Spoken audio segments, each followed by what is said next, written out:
Hello students, स्वागत आप सभी का आपके अपने YouTube channel smart study classes पर। तो बच्चों, आप सभी को पता है केमिस्ट्री हमारी वेरी शॉर्ट टाइप क्वेश्चन की एक सीरीज चल रही है, जिसमें आपको मैं चैप्टर 1 से चैप्टर 14 तक 100 important very short type question कराऊंगा सॉल्यूशन के साथ। तो इस सीरीज को बच्चों जरूर देखना, क्योंकि यहाँ से आपको बहुत सारे क्वेश्चंस बोर्ड एग्जाम में देखने को मिलेंगे। तो आज हम चैप्टर नंबर 4 केमिकल काइनेटिक्स के इंपॉर्टेंट क्वेश्चन डिस्कस करेंगे। वीडियो को लास्ट तक देखना, सब कुछ क्लियर करा दूंगा, टेंशन मत लो, ठीक है बच्चों। तो इस चैप्टर में देखो ये 5-6 क्वेश्चंस इंपॉर्टेंट है जो यहां से पूछे जा सकते हैं। इनको आज ही तैयार कर लेना, जो भी क्वेश्चंस मैं कराऊं उसी दिन तैयार करो, क्योंकि टाइम ज्यादा बचा हुआ नहीं है, ठीक है बच्चों। तो पहला जो क्वेश्चन है बच्चों वो है, अभिक्रिया के वेग से आप क्या समझते हैं। इसको हमें समझाना है।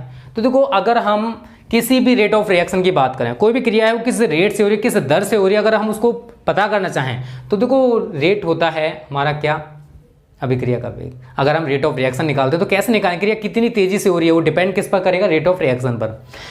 इसका मतलब क्या है, देखो वह दर जिस पर समय के साथ साथ अभिकारक पदार्थों का सांद्रण परिवर्तित होता है। अगर बच्चों मान के चलो हमारे पास ए अभिकारक है, ए अभिकारक है और ये ए अभिकारक किस में कन्वर्ट होगा, उत्पाद में। तो यहां से सपोज करो बी प्लस सी बनते हैं। बी और सी हमारे यहां पर क्या है, उत्पाद हैं।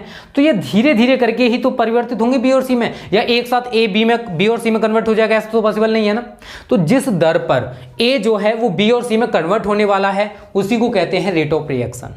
तो वह दर जिस पर समय के साथ साथ, अब इस क्रिया को होने में टाइम तो लगेगा मेरे दोस्त, ऐसा तो है नहीं कि 1 ही मिनट में क्रिया हो जाए। होती हैं बहुत सारी रिएक्शंस ऐसी भी, बट ये जो रिएक्शंस हैं इतनी जल्दी कंप्लीट नहीं होती हैं, क्योंकि ये हमारी कैसी रिएक्शंस होती हैं आप सभी को शायद पता होगा बच्चों। देखो, एक आयनिक क्रियाएं होती हैं, शायद सभी को पता होगा। आयनिक क्रियाओं के बारे में पढ़ा भी चुका मैं, आप सभी को नहीं पता है ना। आयनिक क्रियाएं बहुत जल्दी होती हैं और आणविक जो क्रियाएं वो थोड़ी धीरे गति से होती हैं। तो ये आणविक क्रियाएं होती हैं, ना कि आयनिक क्रियाएं, ठीक है। अब यहाँ पर क्या है बच्चों, वह दर जिस पर समय के साथ साथ अभिकारक पदार्थों जो हैं, अभिकारक पदार्थों का सांद्रण परिवर्तित होता है। अभिकारक जो पदार्थ है उनका सांद्रण क्या होगा बच्चों, समय के साथ साथ परिवर्तित होता जाएगा। जैसे जैसे क्रिया होती जाएगी जो सांद्रण है अभिकारकों का वो चेंज होता जाएगा। इसी को हम कहते हैं रेट ऑफ रिएक्शन या अभिक्रिया का वेग। इसका मतलब समझ लो, हमारे पास dt समय मतलब वो छोटा समय अंतराल है, और इस dt समय में जो अभिकारक है उसके dx मोल जो है, उस मतलब जो अभिकारक हमने ले रखा था उसका कुछ पार्ट प्रोडक्ट में कन्वर्ट हो चुका है, उत्पाद में परिवर्तित हो चुका है। तो dx मोल जो है बच्चों वो उत्पाद में परिवर्तित होते हो, हम मान के चल रहे होते हो तो अभिक्रिया का वेग हम इस इक्वेशन के द्वारा ज्ञात कर सकते हैं। अभिक्रिया का वेग क्या होगा, dx/dt। dt समय में जो अभिकारक है उसके dx मोल उत्पाद में कन्वर्ट हो चुके हैं, तो इसके द्वारा हमें रेट ऑफ रिएक्शन का पता चल जाएगा कि इस क्रिया का वेग कितना है। तो बहुत छोटी सी डेफिनेशन है, आराम से तैयार हो जाएगी, रटने नहीं है, समझनी है केवल, ठीक है। तो वह दर जिस पर समय के साथ साथ अभिकारक पदार्थों का जो सांद्रण है वो परिवर्तित होता है बच्चों, उसी को हम अभिक्रिया का वेग या रेट ऑफ रिएक्शन कहते हैं। अगर हम dt समय में मान के चलें कि जो अभिकारक है उसके dx मोल उत्पाद में कन्वर्ट हो चुके हैं, तो अभिक्रिया का वेग हमारा होगा dx/dt, ठीक है ना। स्क्रीनशॉट ले लो जल्दी से, पहला क्वेश्चन कंप्लीट हो चुका है। ज़्यादा टफ क्वेश्चन नहीं है इसके, बहुत ईजी क्वेश्चन हैं, ठीक है। लेकिन ये क्वेश्चन आज ही तैयार कर लेना, टाइम वेस्ट मत करो और ज़्यादा प्रेशर मत लो। सब कुछ अच्छे से चल रहा है, ऐसे ही चलता रहेगा और सब कुछ अच्छे से कवर भी हो जाएगा, ठीक है। बस मेहनत करो आप सभी, जैसे हम लोग मेहनत करते हैं ना आपके लिए, वैसे ही आप भी मेहनत किया करो अपने लिए, ठीक है। हम आपके लिए करते हैं, आप खुद के लिए किया करो। आंसर नंबर 2 देखिए बच्चों, इसमें कह रहा है अभिक्रिया की आणविकता व अभिक्रिया की कोटि को हमें उदाहरण सहित समझाना है। तो मैं यहाँ लिखूंगा पहले अभिक्रिया की आणविकता, अभिक्रिया की आणविकता, आणविकता इंग्लिश में लिख लो मॉलिक्यूलरिटी ऑफ रिएक्शन।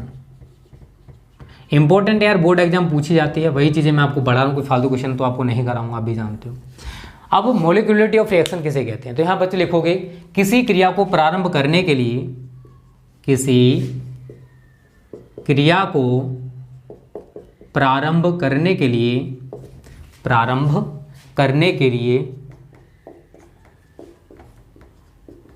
अभिकारक अणुओं की न्यूनतम संख्या क्रिया की आणविकता कहलाती है, क्रिया की आणविकता कहलाती है। ये डेफिनेशन है, सिंपल सी है ना। बहुत सिंपल है। तो कोई क्रिया है, उसे प्रारंभ करने के लिए हमें अभिकारक अणुओं की जितनी न्यूनतम संख्या की जरूरत पड़ेगी उसी को बच्चों हम मोलिकुलरिटी ऑफ रिएक्शन या क्रिया की आणविकता कहते हैं। आप कहोगे सर इसका एग्जांपल और बता दो, तो समझिए यार क्यों टेंशन लेते हो। जैसे बच्चों मान के चलिए हमारे पास ये रिएक्शन है CH3COO एथिल एसीटेट प्लस जल से मैं इसकी क्रिया कराऊंगा। रिवर्सिबल रिएक्शन होती है बच्चा, ये ऐसे करके मैं इसको दिखाऊंगा। तो यहाँ पर बनता क्या है, ये CH3COO इस H के साथ जुड़ जाएगा तो बनेगा आपका CH3COOH प्लस इसका C2H5 इस OH के साथ जुड़ जाएगा तो क्या बनेगा C2H5OH। अब समझना मैंने क्या बोला था बच्चों कि किसी क्रिया को प्रारंभ करने के लिए अभिकारक, ये तो अभिकारक है, ये आपके प्रोडक्ट उत्पाद होते हैं और ये अभिकारक होते हैं, रिजेंट्स होते हैं। अभिकारक अणुओं की हमने एथिल एसीटेट के कितने अणुओं को यूज किया बच्चों, एक अणु, और जल के हमने कितने अणुओं को यूज किया, एक अणु। तो इस क्रिया को अगर हमें स्टार्ट कराना है तो अभिकारक अणुओं के कितने अणुओं की जरूरत पड़ रही है, 2 अणु हैं यार, तो इस क्रिया की आणविकता भी कितनी हो जाएगी, 2। तो किसी क्रिया को प्रारंभ करने के लिए हमें अभिकारक के जितने अणुओं की आवश्यकता होती है उसी को हम कहते हैं मोलिकुलरिटी ऑफ रिएक्शन। तो इसकी क्रिया की आणविकता कितनी हो जाएगी बच्चों, क्रिया की आणविकता बराबर 2। तो रटने वाली चीजें नहीं है बच्चों, समझने वाली चीजें हैं। जो डेफिनेशन क्रिया की कोटि की बनेगी ना उसमें थोड़ा सा मैं चेंज करूंगा बस। मैं यहां पर इस रिएक्शन को और इस डेफिनेशन को उम्मीद करता हूं यहां तक आ जाए पूरे में।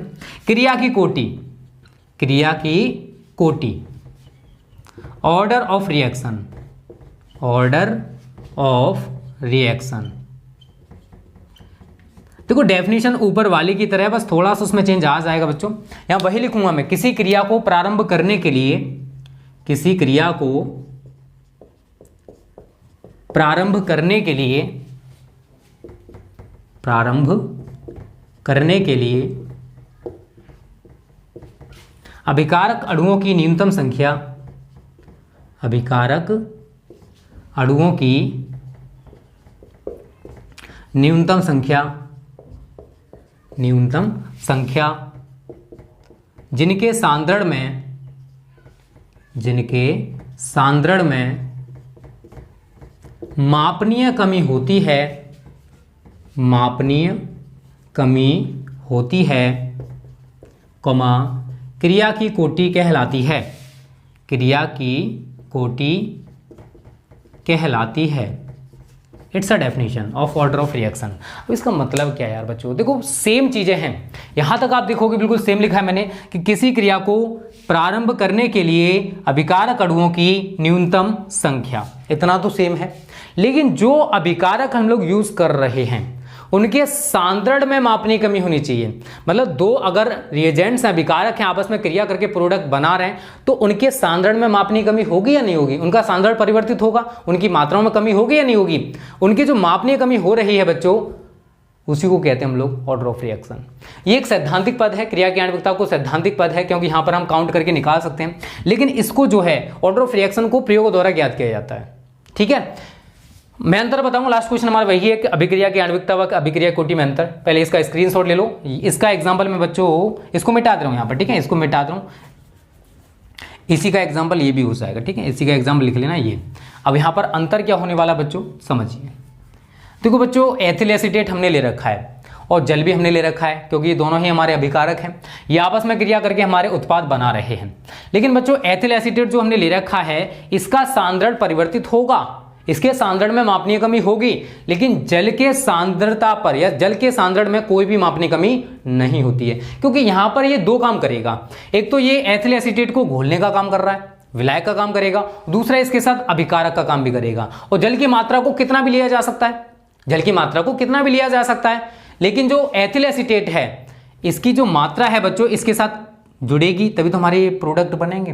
तो हम कह सकते हैं कि एथिल एसीटेट जो है बच्चों इसके सांद्रण में मापनीय कमी होगी, तो यहां लिखोगे सांद्रण में मापनीय कमी, इसकी सांद्रता परिवर्तित होगी, जैसे जैसे क्रिया होती जाएगी इसके सांद्रण में मापनीय कमी होगी। और यहां लिखोगे सांद्रण में मापनीय कमी नहीं, सांद्रण में मापनीय कमी लिख लेना, थोड़ा फास्ट लिखूंगा मैं, मापनीय कमी नहीं। ठीक है, तो जिसके सांद्रण मापनीय कमी होगी उसकी तो कोटि होगी, तो इसकी कोटि कितनी होगी 1, लेकिन इसकी कोटि बच्चों कितनी होगी 0। तो क्रिया की कोटि कितनी हुई 1, और ये प्रयोग द्वारा ज्ञात करने वाला टर्म है, ठीक है। क्रिया की कोटि कितनी हुई 1, ठीक है। 1 + 0 1 ही होने वाला है। तो ये है बच्चों अभिक्रिया की आणविकता, सेम है, कुछ भी नहीं, बस थोड़ा सा अंतर करना है यार। और इस चीज को याद रखना, जो क्रिया की कोटि है ऑर्डर ऑफ रिएक्शन, इसको प्रयोगों द्वारा ज्ञात किया जाएगा, ठीक है। आपको मैंने यहां पर समझाने की कोशिश की है, बट इसको प्रयोगों द्वारा ज्ञात किया जाता है। और ये भी कई प्रकार की होती है, शून्य कोटि की अभिक्रिया, प्रथम कोटि की अभिक्रिया, द्वितीय कोटि की अभिक्रिया, तृतीय कोटि की अभिक्रिया, शून्य कोटि की अभिक्रिया, और इनकी डेफिनेशन बिल्कुल सिमिलर है, मैं आपको लिखा चुका हूं। शून्य कोटि की अभिक्रिया क्या होती है, प्रथम कोटि की क्या होती है, द्वितीय कोटि क्या होती है, तृतीय कोटि क्या होती है।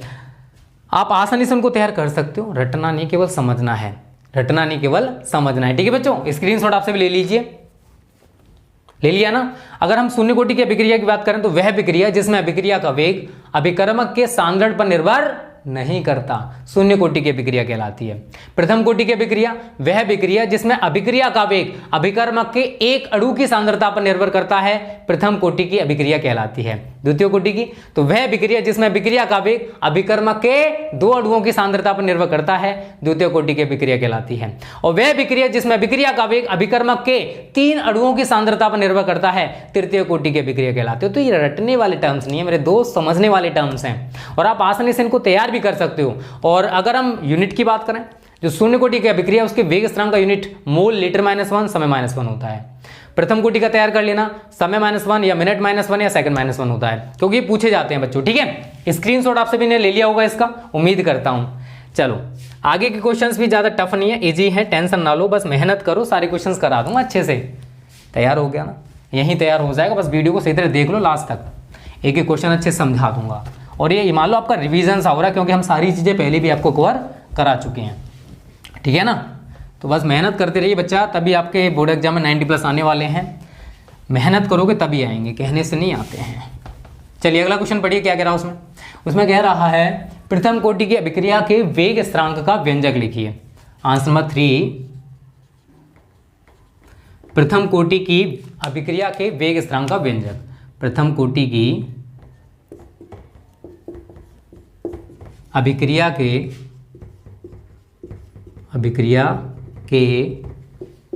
वेग स्थिरांक का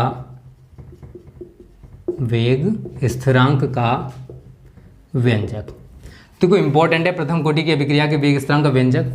तो ये क्या होता है बच्चों, k बराबर 2.303/t½ log 10 a/a-x। ये है हमारा प्रथम कोटि की अभिक्रिया के वेग स्थिरांक का व्यंजक। k क्या है, अभिक्रिया का वेग स्थिरांक है, t½ क्या है, अर्धायुकाल है, a क्या है, अभिकारक की सांद्रता है, x क्या है। अब देखो a से हमारा प्रोडक्ट बन रहा है, तो a क्या अभिकारक की सांद्रता है, तो x क्या होगी, हमारा जो उत्पाद बना उसकी सांद्रता होगी, ठीक है। अब एक चीज और यहाँ पर समझिए बच्चों, देखो अभिक्रिया के वेग स्थिरांक का यूनिट भी पूछ लेता है। तो अभिक्रिया जो प्रथम कोटि की अभिक्रिया है, इसके वेग स्थिरांक का यूनिट होता है समय -1 या मिनट -1 या सेकंड -1। जो प्रथम कोटि की अभिक्रिया है, इसके वेग स्थिरांक का यूनिट क्या होता है, समय -1 या मिनट -1 या सेकंड -1। इसको भी तैयार कर लेना यार, इसको भी छोड़ के मत जाना, ठीक है। ये हो गया हमारा तीसरे क्वेश्चन का आंसर। देखो तापीय गुणांक कभी कभी मैंने देखा था, 1-2 बार इसको पूछा गया था, इसी वजह से मैं आपको तापीय गुणांक के बारे में थोड़ा सा बता दे रहा हूँ, जिससे कि आप इसको भी तैयार कर लो, ठीक है। बोर्ड एग्जाम में देखो क्वेश्चन बच्चा कहीं से भी आ सकता है, आप भी जानते हो, तो आपको हर तरीके से तैयार होकर जाना है, कोई भी क्वेश्चन आपको स्किप करके नहीं जाना, बस इतना याद रखना। आंसर नंबर 4, और तरीके भी बताऊंगा बोर्ड एग्जाम में पेपर कैसे देते हैं, कैसे अच्छा नंबर लाते हैं। पेपर तो सभी देते हैं, लेकिन टॉपर तो कोई बनता है ना, तो कैसे आप टॉपर बन सकते हो वो भी चीज़ें मैं आपको बताऊंगा। तो जो तापीय गुणांक होता क्या है, तो कोई अभिक्रिया है, चलो मैं यहाँ लिख दे रहा हूँ, किसी अभिक्रिया के दो तापों के 10 डिग्री सेल्सियस। देखो आपने अगर पढ़ रखा है तो बहुत अच्छी बात है, अगर नहीं पढ़ रखा तो भी कोई दिक्कत नहीं है। कोई अभिक्रिया है, उसके दो तापों के 10 डिग्री सेल्सियस अंतराल पर 10 डिग्री सेल्सियस अंतराल पर वेग स्थिरांक देखो वेग स्थिरांक के बारे में तो आप सभी जानते होंगे शायद, ठीक है ना। अंतराल पर वेग स्थिरांक का अनुपात तापीय गुणांक कहलाता है, तापीय गुणांक कहलाता है। देखो इसका मतलब क्या, भी समझ में आ जाएगा, टेंशन मत लो, बस थोड़ा सा पेशेंस रखा करो, ठीक है। और ये जो हम यहाँ लिख सकते हैं जनरली या साधारणतया ये दो ताप 25 डिग्री सेल्सियस व 35 डिग्री सेल्सियस लिए जा सकते हैं। ये जो जनरली टेम्परेचर है, दो ताप बोले ना मैंने यहाँ पर, कि किसी अभिक्रिया के दो तापों के 10 डिग्री सेल्सियस अंतराल पर 25 और 35, 10 डिग्री सेल्सियस अंतराल हो गया, नहीं हो गया, अंतराल पर वेग स्थिरांक का जो रेशियो है, जो अनुपात है बच्चों, उसी को हम लोग तापीय गुणांक कहते हैं। क्या कहते हैं? तापीय गुणांक। क्या लिखोगे? तापीय गुणांक बराबर के 35 डिग्री सेल्सियस बटे के 25 डिग्री सेल्सियस। इसका मतलब क्या है बच्चों? मतलब यह है कि 25 डिग्री सेल्सियस ताप पर वेग स्थिरांक, ऊपर लिखोगे यहाँ पर 35 डिग्री सेल्सियस ताप पर वेग स्थिरांक, और यहाँ पर हो जाएगा आपका 25 डिग्री सेल्सियस ताप पर वेग स्थिरांक, ठीक है। इसमें देखो कुछ नहीं, बहुत छोटी सी चीजें हैं। कोई अभिक्रिया है, ठीक है ना, किसी अभिक्रिया के दो टेम्परेचर हमने ले लिए, दो ताप हैं, उन दोनों तापों के बीच 10 डिग्री सेल्सियस का अंतराल होना चाहिए। 10 डिग्री सेल्सियस अंतराल पर जो वेग स्थिरांक होंगे, अब जैसे दो टेम्परेचर मैंने 25 और 35 मान लिए, तो 25 डिग्री सेल्सियस ताप पर वेग स्थिरांक और 35 डिग्री सेल्सियस ताप पर जो वेग स्थिरांक है, इन्हीं का जो रेशियो है, इन्हीं का जो अनुपात है बच्चों, उसी को हम लोग तापीय गुणांक कहते हैं। और जनरली ये जो दो टेम्परेचर्स हैं बच्चों, वो 25 डिग्री सेल्सियस व 35 डिग्री सेल्सियस लिए जा सकते हैं। याद रखना 25 और 35, तो तापीय गुणांक बराबर क्या हो जाएगा? के 35 डिग्री सेल्सियस, मतलब 35 डिग्री सेल्सियस ताप पर वेग स्थिरांक, के 25 डिग्री सेल्सियस 25 डिग्री सेल्सियस ताप पर वेग स्थिरांक। बात आती है कि यार इसका अभिक्रिया से क्या संबंध है, अभिक्रिया के वेग से क्या संबंध है? तो बच्चों याद रखना, तापीय गुणांक पर अभिक्रिया का वेग, अगर हमने तापीय गुणांक बढ़ा दिया, चलो यहां लिख लो नोट पॉइंट में। नोट पॉइंट में क्या लिखोगे? तापीय गुणांक बढ़ने पर अभिक्रिया का वेग बढ़ता है। तापीय गुणांक बढ़ने पर अभिक्रिया का वेग बढ़ता है, अभिक्रिया का वेग बढ़ता है। समझ में आया ना? तो अगर हमने तापीय गुणांक को बढ़ा दिया, अगर तापीय गुणांक बढ़ रहा है, तो इसका मतलब क्या बच्चा? कि जो अभिक्रिया का वेग है वो भी बढ़ेगा। तो तापीय गुणांक बढ़ने पर अभिक्रिया का वेग बढ़ता है। तो ये है बच्चों तापीय गुणांक, और इसका क्या रिलेशन है अभिक्रिया के वेग से, ये भी समझ में आ गया होगा। जल्दी से आप सभी स्क्रीनशॉट ले लीजिए। 4 क्वेश्चंस बच्चों हमारे कंप्लीट हो चुके हैं। जिन बच्चों ने यार वीडियो को लाइक नहीं किया, जल्दी से लाइक कर दो, अपने दोस्तों के साथ शेयर कर देना। आगे के 2 क्वेश्चंस और हैं बच्चों, वो भी मैं आपको कराने वाला हूँ। अच्छे क्वेश्चंस हैं, ठीक है ना, बहुत ही इंपॉर्टेंट क्वेश्चंस हैं, वही मैं आपको करा रहा हूँ, ठीक है। स्क्रीनशॉट ले लिया ना? चलो मैं इसको मिटा दे रहा हूँ। अब देखो दोनों क्वेश्चंस क्या है बच्चों। एक तो आभासीय एकाणुक अभिक्रिया, यार बहुत ज्यादा पूछा जाता है ये, स्यूडो यूनिमोलिकुलर रिएक्शन, बहुत ज्यादा पूछा जाता है, एक बार नहीं, 2 बार नहीं, कई बार पूछा गया क्वेश्चन है ये। इसको अच्छे से तैयार कर लेना। आगे के दोनों क्वेश्चंस मोस्ट इंपॉर्टेंट है बच्चों, इनको आपको अच्छे से तैयार जरूर करना है, ठीक है ना। डाल लीजिए आंसर नंबर 5, आभासीय एकाणुक अभिक्रिया, आभासीय एकाणुक अभिक्रिया, स्यूडो यूनिमोलिकुलर रिएक्शन।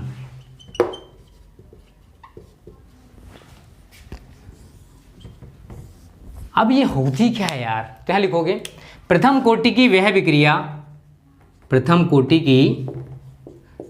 अभिक्रिया जिसकी आणविकता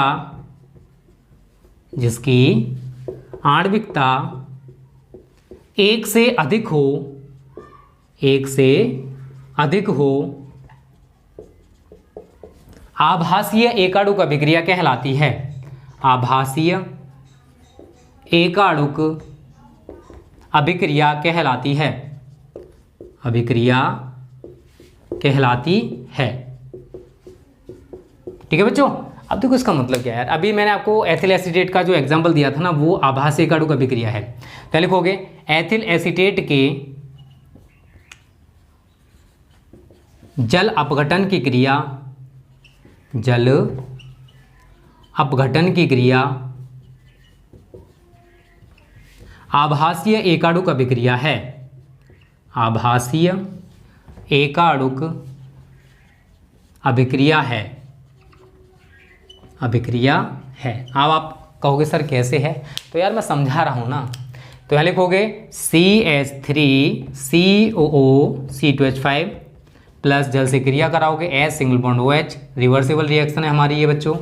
तो लिखोगे CH3COOH प्लस C2H5OH। मैंने बोला किसी क्रिया को प्रारंभ करने के लिए अभिकारक अणुओं की न्यूनतम संख्या, तो यहां पर हम इसका एक अणु ले रहे हैं और हमने यहां पर भी इसका एक अणु ले रखा है। तो क्रिया की आणविकता कितनी हो गई, क्रिया की आणविकता बराबर 2। बट क्रिया की कोटि की बात करूंगा तो इसके सांद्रण मापने कमी होगी, लेकिन इसके में नहीं होगी, तो इसकी कोटि तो 1 हो जाएगी। कोटि इसकी 1 है लेकिन इसकी कोटि 0 रहेगी जल की। तो क्रिया की कोटि कितनी हुई, क्रिया की कोटि कितनी हुई बच्चों, क्रिया की कोटि आपकी 1 हुई। क्रिया की कोटि कितनी हुई, 1। अब यहां पर आप क्या देखो कि ये जो क्रिया है ये प्रथम कोटि की अभिक्रिया है। ये क्या है, हमारी फर्स्ट ऑर्डर रिएक्शन है, फर्स्ट ऑर्डर रिएक्शन है। लेकिन फर्स्ट ऑर्डर रिएक्शन के साथ साथ ये जो क्रिया हमारी द्विअणुक क्रिया है, इसकी जो आणविकता है बच्चों कितनी है, 2। तो मैंने यही तो बोला है यार कि प्रथम कोटि की वह अभिक्रिया जिसकी आणविकता जो है वो 1 से अधिक होनी चाहिए। यहां पर आप देख रहे हो ये प्रथम कोटि की अभिक्रिया है लेकिन इसकी आणविकता कितनी है, 2, 1 से अधिक है। तो ऐसी अभिक्रिया जो प्रथम कोटि की हो लेकिन उसकी आणविकता 1 से ज्यादा हो, उसी को बच्चों हम लोग आभासीय एकाणुक अभिक्रिया या स्यूडो यूनिमोलिकुलर रिएक्शन कहते हैं। ये लिख के आप इसका एग्जांपल दे देना, आपका एक भी नंबर नहीं कटने वाला है। स्क्रीनशॉट ले लो बच्चों, ये भी इंपॉर्टेंट क्वेश्चन है, बोर्ड एग्जाम में पूछा जा सकता है, ठीक है। चलिए बच्चों, स्क्रीनशॉट सभी ने ले लिया ना, मिटा दें इसको। अब लास्ट क्वेश्चन है बच्चों, बोर्ड एग्जाम में पूछा जा सकता है, इसको भी आप तैयार कर लेना और आज ही तैयार कर लेना। क्रिया की आणविकता व क्रिया की कोटि में अंतर बहुत ज्यादा इंपॉर्टेंट है, बहुत ज्यादा। तो यहां पर डाल लीजिए आप आंसर नंबर 6।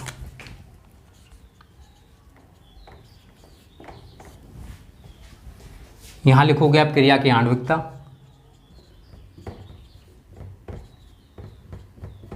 उधर लिखोगे क्रिया की कोटि।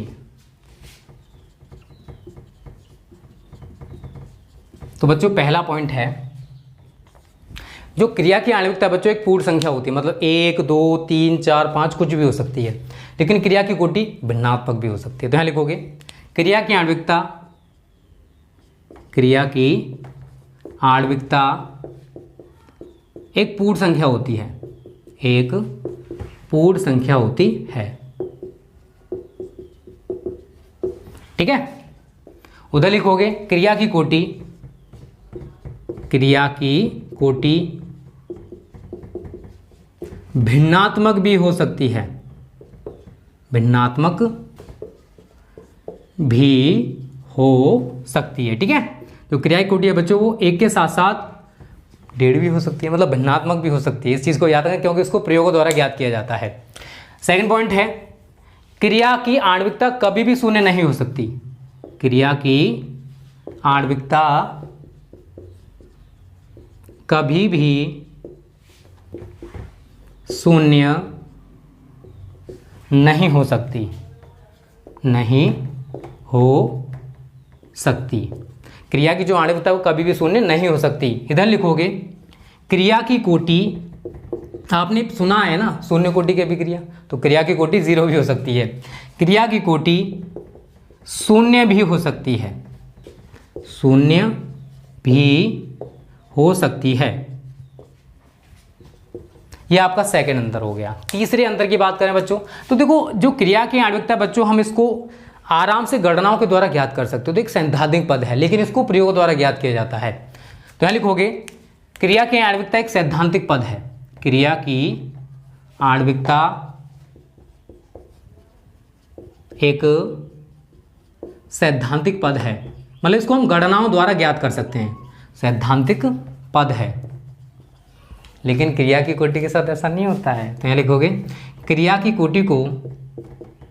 कोटि को प्रयोगों द्वारा ज्ञात किया जाता है। प्रयोगों द्वारा ज्ञात किया जाता है, ज्ञात किया जाता है। तो ये बच्चों 3 अंतर आप लिख देना यार, बोर्ड एग्जाम पूछे जा सकते हैं। बहुत ज़्यादा इंपॉर्टेंट क्वेश्चन है यार 2021 के लिए, इसको तो आप 100% तैयार कर लेना। तो क्रिया की आणविकता एक पूर्ण संख्या होती है, 1 2 3 4 5 कुछ भी हो सकते हैं, लेकिन ये भिन्नात्मक भी हो सकती है। क्रिया की आणविकता कभी भी 0 नहीं होती, लेकिन ये शून्य भी हो सकते हैं, शून्य कोटि के विक्रिया आपको पता है। और इसको हम गणनाओं द्वारा ज्ञात कर सकते हैं, इसी वजह से बच्चों एक सैद्धांतिक पद है। लेकिन जो क्रिया की कोटि है इसको हम प्रयोगों द्वारा ज्ञात करते हैं। ठीक है बच्चों, तो ये 6 क्वेश्चन थे जो कि हमारे केमिकल काइनेटिक्स से पूछे जा सकते हैं। इसके न्यूमेरिकल्स और तैयार कर लेना, क्योंकि इस चैप्टर से न्यूमेरिकल्स भी बच्चों बहुत ज़्यादा आते हैं। वैसे मैं करा चुका हूँ, फिर भी आप खुद तैयार कर लेना, और अगर हमारे पास टाइम बचता है तो मैं उनको डिस्कस करा दूंगा, नहीं तो जो बोर्ड एग्जाम होंगे ना उससे पहले अगर एक दिन का टाइम है तो वहाँ पर करा दिए जाएंगे। तो इस आज की वीडियो को समाप्त करते हैं। उम्मीद करते हैं प्यारी सी वीडियो आपको पसंद आई होगी। अच्छी लगी है ना, तो दोस्तों के साथ शेयर कर देना, लाइक जरूर करना। Okay students, thanks for watching this video.